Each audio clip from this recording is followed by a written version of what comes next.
Hey everyone, welcome to the channel. If this is your first time tuning in, I appreciate you for being here.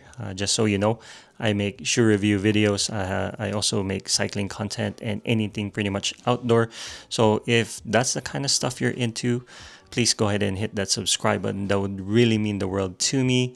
But yeah, for today's video, we will be talking about a new shoe, not just a new shoe, it's a new brand that I actually never tried before. So very excited. Just to give you a quick background story, I have been wearing Nike for a very long time because I used to work at sporting good in the footwear department, and I've tried pretty much all kinds of brands except Puma. But yeah, for me, Nike really works because A, I have a narrow feet. B, I have a medium to high arch. C, I really like their design. And D, obviously they're the top as far as research and development. So yeah, I've never really considered trying other brand besides Nike. But this is going to change. It's my first time to wear Puma, and I'm very excited to try it out. But yeah, this is not gonna be like a super technical video, right? There's already a lot of reviews about this shoe, especially when it first released by top shoe tubers like Ioana or Kafuzi. So if you wanted to know about the technicalities of this shoe, go ahead and watch their videos and then make sure to come back and finish this video. But yeah, my goal is to pretty much test this shoe and see if it will work for me as my new half marathon shoe. I have a race coming up in 3 weeks at Napa Spring Half Marathon. Last year I raced with the Vaporfly 4, which I think it is lighter than this shoe. But yeah, I'm excited to find out if this will take over. And my goal is to kind of take you along my day as a busy dad, just trying to figure out life and miles, trying to incorporate that with life. And yeah, I hope you enjoy the video.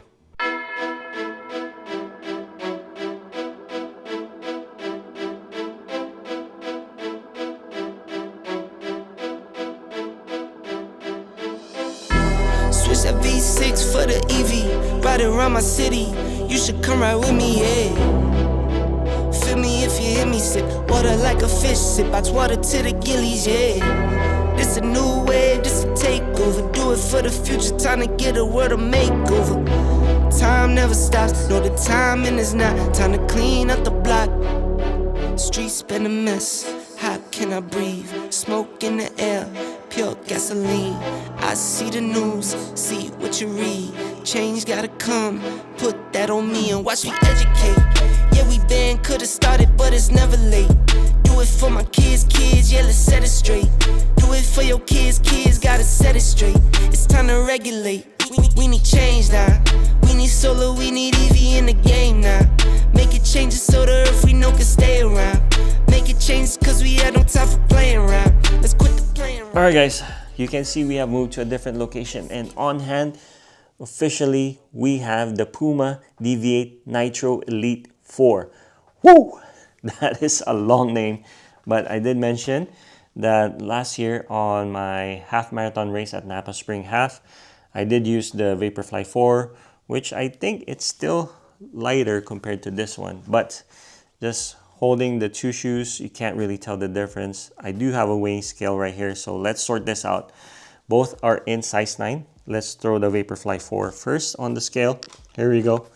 It is measuring 161 grams. That is very light. Next is the Nitro Elite 4. Nitro Elite 4 is at 173 grams. So there you go, guys. Officially, the Vaporfly 4 is still the lightest shoe I have in my rotation. But I'm super pleased about the weight of this shoe. It's still very light compared to other shoes in the market. But my initial impression of this shoe, it's very clean in this all-white colorway. All right, let's just do a quick, simple breakdown. Let's start from top to bottom. First is the mesh on this shoe. It's very thin and lightweight. and there's a lot of holes, so that's going to help with the breathability of the shoe. They call it actually the Ultra Weave, and it's just a single layer mesh. And then moving to the tongue has some perforations right here. It is non-gusseted, by the way, but there is a lace loop right here. Hopefully that will secure the tongue in place, and hopefully it's not going to move around too much.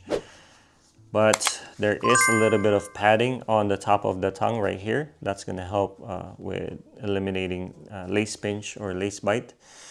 And then the laces, it has the sawtooth laces, which is really nice. It's what you get on the top of the line racing shoe from Nike, like the Alpha Flies or the Vapor Flies. So it's nice that they have the same laces right here. I really love these laces. Once you lock this down, it's never gonna get undone. Then moving to the insole is non-removable. So I think this is glued. So if you want to put insoles, you can pry this out with the use of a blowgun or a hair dryer, and then heat it up and then pull it out and put in your insole if you want to put insole. But there's some perforations as well on the insole, so that's going to help with dissipating the heat. Moving to the midsole, this is now actually a new breed of racing foam. The Nike has the ZoomX, and it is a TPE material or thermoplastic elastomer. It's still very responsive and bouncy, but the durability, they're claiming that ATPU is more durable.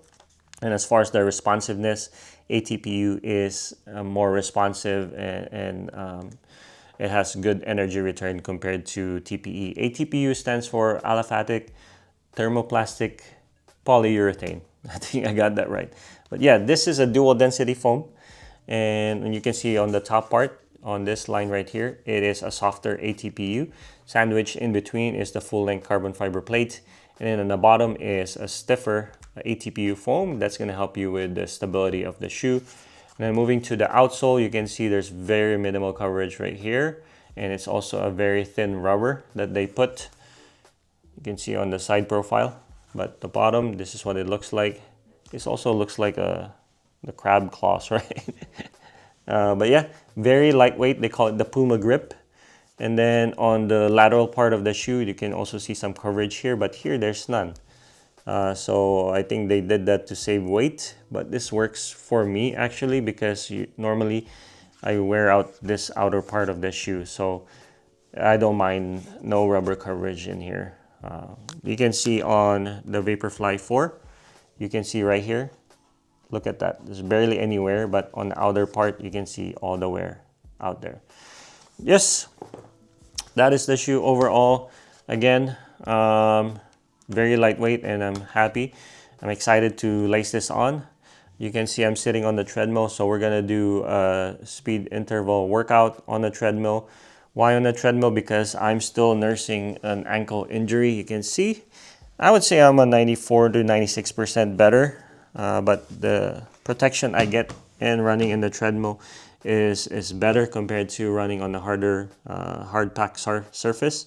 But eventually, once we're back to all 100%, we're gonna give this full gas on the track to see the full potential of this shoe. But yes, super excited to lace this up. I'm just gonna change real quick, and then we'll give it a go. See you in a bit.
All right, so first initial impression post run on the Puma Deviate Nitro Elite 4. Out of a 5 star, I would give it a 4 star. And let's start from the pros. First pro is that the fit for me, I have a narrow feet, and for me, it's a little bit roomy on the toe area. And I think that's one of the changes they did compared to the third version. So they added more room to accommodate more people on this shoe, and for me, I don't mind an extra room because I can use different types of socks, from lightweight, midweight to max cushion socks. And when I wear max cushion socks, I don't want to make it tight, right? So that extra room allows me to use different type of socks. And as far as comfort, I wanted to have an extra room, especially if I'm running long distance in this shoe. So very good on the fit, very good on the comfort. Um, what else? Stability. I think it's a very stable shoe for me. I am a midfoot to forefoot striker, so again, no issues as far as stability on this one. If you are a heel striker, this can even be okay for you because it's pretty wide. Not as wide as like a stability shoe, but for heel striker, I think you'll be okay with this shoe. But for midfoot to forefoot striker, very good. So yes, that's another pro is the stability. Now let's talk about the upper. The upper is super breathable. It is like 85 degrees here in my garage, and like I said, I'm wearing midweight wool socks. I never had any issues as far as overheating in my feet, so very good in the breathability. Laces, this is tried and tested. Sawtooth laces on the Vaporfly and Alphafly is goated. You can't have any issues with this one. Once you tie it properly, give it a good lockdown, that's it. You're not gonna have any issues of this getting undone. So, very good laces. Um, let's go to the most important part of this shoe is the midsole. The midsole is amazing on this shoe. I'm telling you, it's my first time running in the ATPU foam. Wow, what a big difference as far as responsiveness, as far as bounce, as far as snappiness, as far as toe off. This thing goes. Once I put the power in the midfoot, I'm noticing like it's really pushing me to go more, pushing me to go faster, faster, and faster each stride. That's something I can't tell on the Vaporfly 4. And I noticed like this one, if I'm comparing the two, the rocker is not as aggressive on the Vaporfly 4 compared to the Nitro Elite 4. You can see the toe is pointing higher. This one is almost straight, right? But the carbon fiber plate is different between this one and this one. This one has a steeper angle, and it swoops up. This one is different. So that might be the difference between the two. But as far as the foam and the carbon fiber plate, the combination of the two, dual density foam, oh, it's amazing. Now I think that's it for the pros. As far as the cons, one thing that I noticed on this shoe is on my right, I am having some lace pressure right here. Now it might be the way I lace the shoe, I don't know, but I'm feeling that on my right. I never have any issues on my left. Another con is the lockdown, my heel lockdown on my right. And this one, I'm having huge issues on the right. I'm having heel slippage. Again, there is a hole here, so I might be able to do a runner's knot and solve that issue, but I think the problem here is the lack of padding on the collar and on the heel, and the lack of support. So if you look at the Vaporfly 4, I'm going to do a close-up on this. You'll see a padding on the heel. So there is a heel cup padding or support right there. And every time I lace this shoe, I never have issues about heel slippage. no matter what day I lace this shoe. I tie my shoes, I go, no need to readjust, no heel slippage, no issues. So that's the difference between the two. So if Puma can solve that and maybe add a little bit more foam here, it's gonna add a little bit of weight, but you can figure out something with the tongue and the foam configuration to make it even lighter. But yes, definitely heel slippage is an issue for me on the right. Also, I noticed like this part right here, this is very stiff, and it's also on both sides. So I'm noticing some pinching on my ankle area on the right.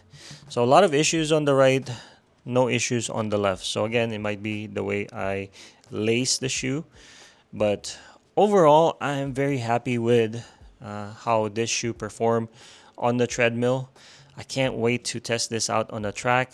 I thought about filming another session on the track, but I don't really know when my ankle is gonna feel better. So only time can tell. But probably the next video you're gonna see of this shoe is a comparison between this one and the Vaporfly 4 at the track. That will be something exciting to look forward to. So if you wanted to watch that video, make sure you hit that subscribe button and notification button so you will be notified once I posted that video. But I think that's a wrap for this initial impression on the Puma Deviate Nitro Elite 4. Super happy with this purchase and very good initial experience with running in a Puma shoe. Again, I've been running with Nike shoe for a while, and yeah, I'm excited to test this in the track. But hopefully you found this video interesting, and hopefully you found some information on this shoe if you're in the fence or you're deciding to get the Nitro Elite 4. But yeah, overall, approve this shoe. That is a wrap, and as always, train safe, train hard, and I'll see you on the next video. Peace.